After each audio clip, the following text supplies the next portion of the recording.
Bienvenidos hermanos y amigos a nuestra serie de estudios sobre la primera carta del apóstol Pablo a los tesalonicenses, elaborados por Franklin Álvarez y Ernesto Ramírez, ancianos de la Iglesia Templo Bíblico Central de Puerto Plata. En esta entrega número 28 de la serie, seguimos en el capítulo 3 de esta carta, donde analizaremos en esta oportunidad los versos 11 y 12. El apóstol sigue dándoles un seguimiento ejemplar a sus hermanos tesalonicenses y ahora, en estos siguientes versículos, les dice específicamente por lo que está orando por ellos. Y esto es importante, puesto que tenemos aquí un modelo de lo que es una intercesión acorde a la voluntad de Dios en favor de nuestros hermanos. El modelo de una oración que sin lugar a dudas recibirá respuesta positiva de parte de Dios. Y nos dice el apóstol, versículo 11, mas el mismo Dios y Padre nuestro y nuestro Señor Jesucristo dirija nuestro camino a vosotros. Mas el mismo Dios y Padre nuestro. Lo primero que debemos observar en esta intercesión por la iglesia es el pronombre nuestro, un pronombre posesivo que indica posesión personal. Nuestro habla de pertenecer o estar asociado de alguna manera con alguien. Y este pronombre, que indica posesión personal o pertenencia, y que muchas veces pasa desapercibido para nosotros en la Biblia, aún estando vinculado a Dios, no debe ser así. Puedes pronunciar, al igual que el apóstol, con absoluta confianza y sin lugar a ninguna duda, la frase Dios y Padre nuestro. Recuerda, hermano, cómo inicia la oración modelo del Señor a sus discípulos. Lucas 11, versos 1 al 4. Y les dijo, cuando oréis, decid, Padre nuestro, que estás en los cielos. Pero, ¿es eso verdad? Él es nuestro Padre. Le pertenecemos y Él nos pertenece. Puedes también cantar junto con Moisés, como dice ese cántico que encontramos en Éxodo 15:2. Jehová es mi fortaleza y mi cántico, y ha sido mi salvación. Este es mi Dios, y lo alabaré, Dios de mi Padre, y lo exaltaré. O con David, en el Salmo 18:2. Jehová, roca mía y castillo mío y mi libertador. Dios mío, fortaleza mía, en Él confiaré. Mi escudo y la fuerza de mi salvación, mi alto refugio. ¿Eres tú posesión de Dios? Nos dice el apóstol Pablo en Tito 2:14.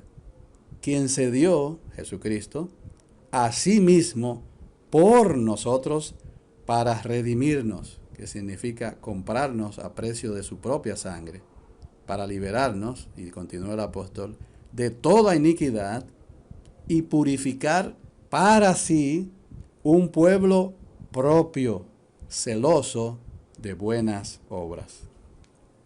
¿Estás viviendo a diario habilitado por el poder de su Espíritu y con la comprensión de que lo que llamas tus días en la tierra son finitos y contados? Dice Moisés en el Salmo 90:12, enséñanos de tal modo a contar nuestros días que traigamos al corazón sabiduría. ¿Estás consciente de que en cualquier momento pudieras despertar en la eternidad, donde tus días serán infinitos e incontables? Amados hermanos, debemos saber que a lo que hoy le estamos dando importancia determinará cómo vivimos nuestros días. ¿Estamos viviendo nuestros días para el hoy o para la eternidad?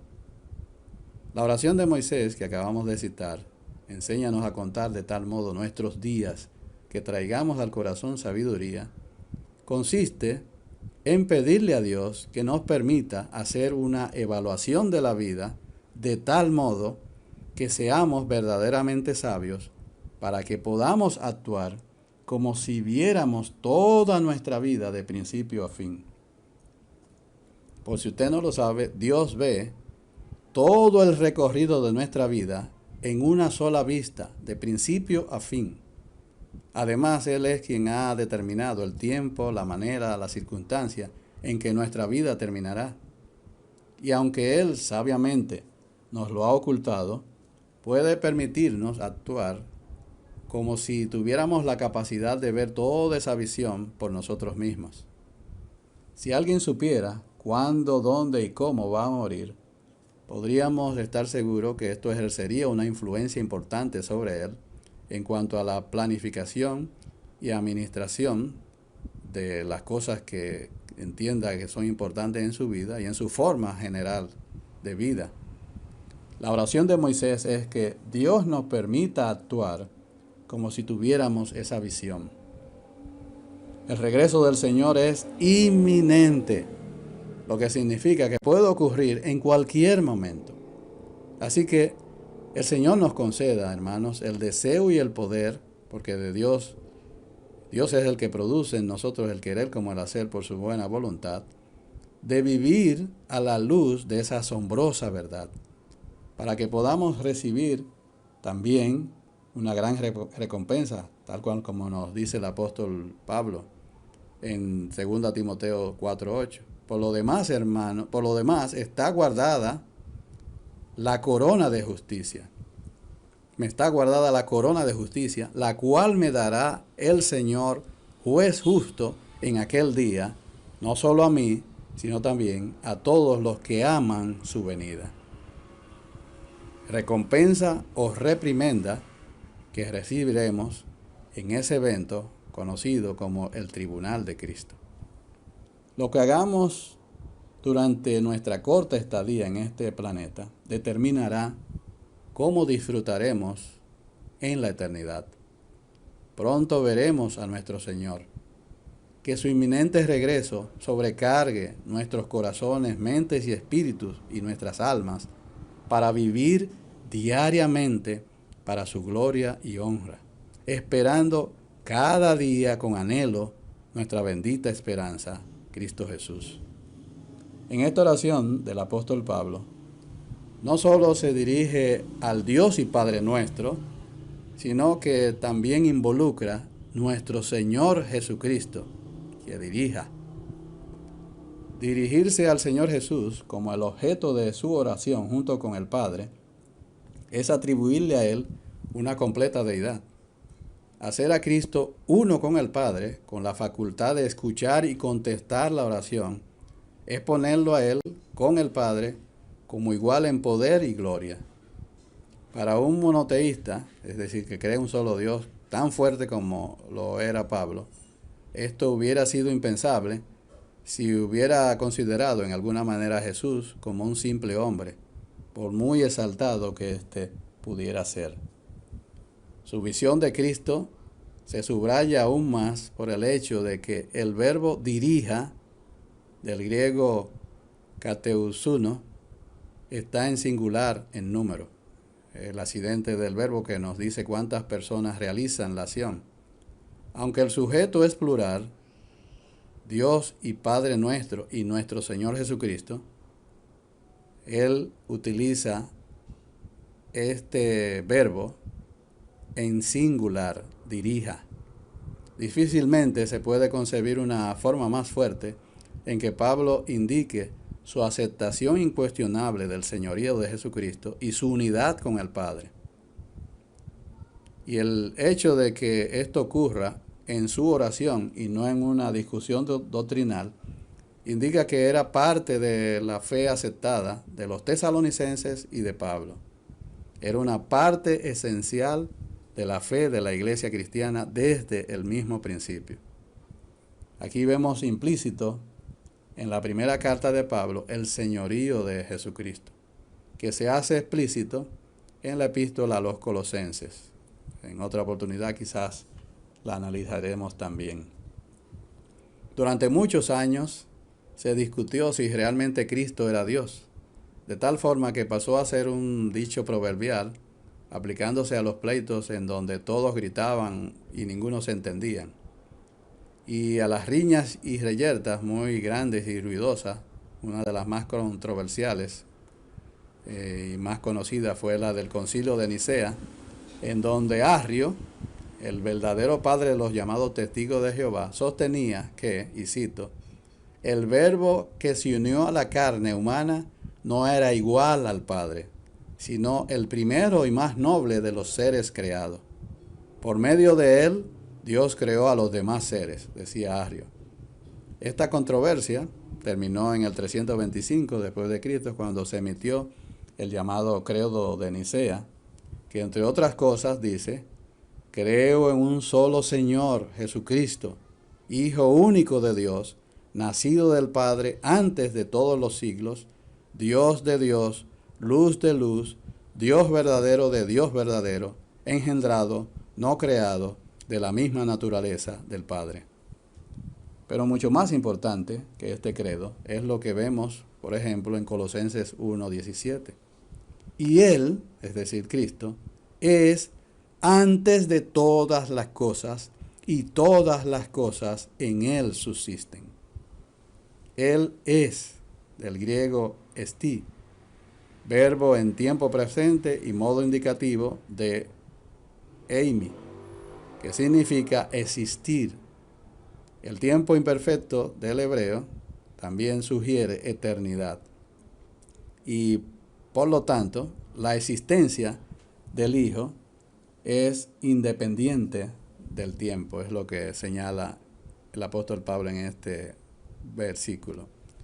Ello expresa la inmutabilidad de su existencia y describe la existencia absoluta de Cristo como el eterno yo soy.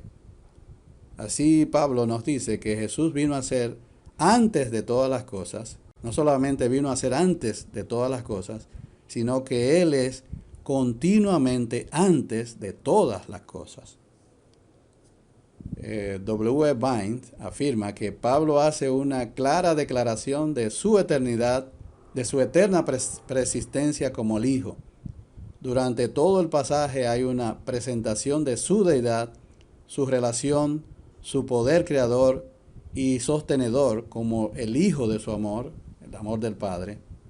Colosenses 1:13. La enseñanza de que su condición de hijo tuvo un comienzo en su nacimiento o en cualquier otro momento es totalmente errónea y es ofensiva para su gloria. El apóstol no dice Él era antes de todas las cosas, sino Él es. Por lo tanto, su preexistencia es existencia absoluta. Continúa el apóstol Pablo: dirija nuestro camino a vosotros. Dirija, del griego kateusuno, da una imagen de abrir el camino, eliminando obstáculos para poder alcanzar el objetivo deseado.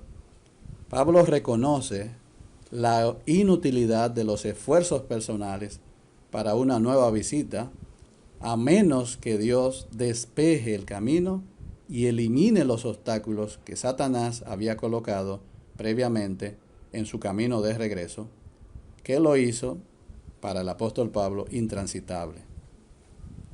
Había aprendido el secreto que vemos en Filipenses 4:13, todo lo puedo en Cristo que me fortalece. De que Dios es quien dirige nuestro camino y que Él es el único, lo suficientemente poderoso como para eliminar todos los obstáculos que Satanás coloca en nuestra senda, en nuestro caminar.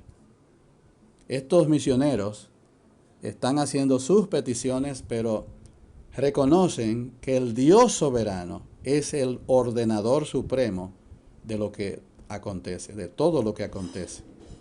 Reconocen su dependencia de Él y saben que es solo de Dios la facultad o el derecho de determinar el tiempo y la forma en que se contestará su oración. Dice Salomón que el corazón del hombre piensa en su camino, mas Jehová endereza sus pasos. Proverbios 16:9. El hombre puede planificar y organizar, pero cuando llegue el momento de actuar o de hablar, la respuesta proviene de Jehová. Con frecuencia pensamos que estamos construyendo nuestro propio camino, cuando en realidad el Señor nos está guiando por senderos extraños para nosotros, para nuestra disciplina y bendición. ¿Quién pensó unos meses atrás que íbamos a estar padeciendo esta terrible pandemia? Estábamos haciendo planes. Incluso los templos bíblicos teníamos todos los preparativos para la celebración de nuestro centenario. Pero hoy tenemos que decir, Jehová es quien endereza nuestros pasos. Enderezar viene del hebreo kun, que entre otras cosas significa afirmar, mantener erguido. La raíz denota estar asentado con firmeza, anclado y afirmado con seguridad. Él sí que sabe perfectamente lo que nos conviene. Como dice el dicho popular, el hombre propone y Dios dispone. Aunque todo esto que nos está aconteciendo puede parecer una desgracia, cuando lo vemos desde la perspectiva de la eternidad, ha sido para nuestro bien. Si el apóstol Pablo no hubiera estado preso, nos hubiéramos perdido de todas esas hermosas cartas conocidas como las epístolas carcelarias, que nos han sido de tanto bien para la iglesia.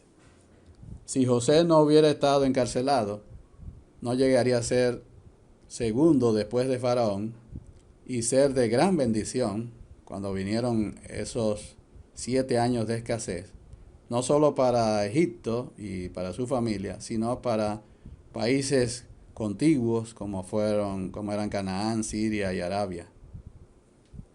Y continúa el apóstol en el verso 12. Y el Señor os haga crecer y abundar en amor, unos para con otros y para con todos, como también lo hacemos nosotros para con vosotros. Una pregunta que debemos hacernos en estos días, en que la iglesia y los hermanos de manera individual estamos orando más que nunca, es: ¿estamos nosotros orando seria y consistentemente para que el amor aumente y se profundice entre nosotros? Sabemos que el diablo se opondrá, ya que él sabe que una iglesia orando fervientemente y unida en amor es un instrumento eficaz en las manos del Dios Todopoderoso. Muchas veces se nos va el tiempo orando vez tras vez por los mismos enfermos y por las mismas necesidades físicas y materiales de los hermanos. Y eso, aunque no esté mal, pero estamos dejando de lado lo mejor y lo más importante.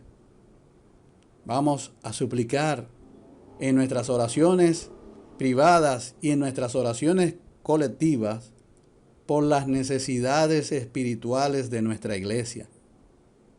Y pronto vamos a ver el bien que nuestro Señor nos va a enviar. La intercesión alcanza su máxima autoridad y poder cuando es para propósitos espirituales. Cuando Pablo recibió información sobre la fe y el amor de la iglesia de Éfeso, dos de las marcas cardinales de un verdadero cristiano, esa fe en Cristo y amor por otros cristianos, oró por estos hermanos a los que no había visto cara a cara durante aproximadamente unos 8 a 10 años, en una de sus más hermosas intercesiones por sus iglesias. Lo vemos en Efesios 1, capítulo 15 al 23. Y digna esta oración también de ser tomada como modelo. Oró para que estos hermanos conocieran mejor a Dios. ¿Qué puede haber mejor que conocer a nuestro Dios? Y experimentaran su fortaleza. La profunda preocupación de Pablo por sus iglesias la vemos mostrada en sus frecuentes oraciones por ellas. Tenemos muchos ejemplos: 2 Corintios 13, 7, Filipenses 1, 4, Colosenses 1, versículo 3, capítulo 2, versículo 1, Tesalonicenses, la primera Tesalonicenses capítulo 1, verso 2 y esta que estamos viendo, igual que 2 Tesalonicenses 1:11. Pablo oraba en esta ocasión para que sus hermanos tesalonicenses crecieran y abundaran en amor. Crecer significa hacer que aumente en cantidad o que sobreabunde. Significa tener mucho o más que suficiente. Tener un excedente. Hay muchas cosas que en exceso hacen daño, pero no ocurre así con el amor. Abundar significa hacer que se desborde o que sobreabunde, cuantitativa o cualitativamente, para hacer que sobresalga.